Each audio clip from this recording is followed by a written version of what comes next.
कुम्हार का गधा। एक समय की बात है, एक बहुत सुंदर गांव था जो एक बहती नदी के किनारे बसा हुआ था। उसी गांव में एक बड़ी मूंछों वाला हंसमुख कुम्हार रहता था जिसका नाम भोलू था। भोलू के पास एक प्यारा पर थोड़ा शरारती गधा था जिसका नाम कालू था। कालू का काम रोज नदी से मिट्टी ढोकर लाना और फिर उससे बने बर्तन बाजार तक ले जाना था। एक दिन भोलू मिट्टी लेने नदी के किनारे गया।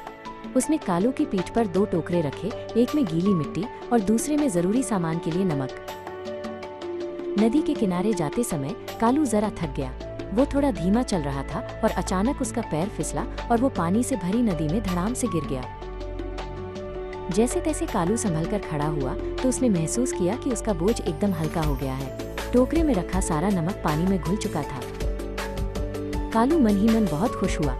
उसने अपने कानों को मरोड़ा और सोचा, वाह, ये तो बहुत आसान तरीका है। अगर मैं रोज पानी में गिरूं तो मेरा बोझ हल्का हो जाएगा।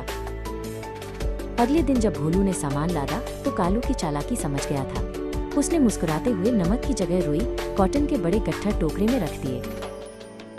कालू को कुछ नहीं पता था। नदी किनारे पहुंचते ही अपनी पिछली योजना के अनुसार उसने फिर से जानबूझकर पानी में छलांग लगा दी। पर इस बार तो उल्टा हो गया। रुई ने सारा पानी सोख लिया और उसका वजन 10 गुना ज्यादा हो गया। बेचारा कालू उस भारी बोझ के साथ मुश्किल से घर तक पहुंचा।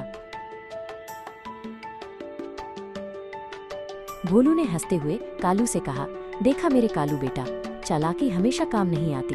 मेहनत और ईमानदारी ही सच्ची समझदारी होती है। गधा समझ गया और उसने फिर कभी चालाकी नहीं की।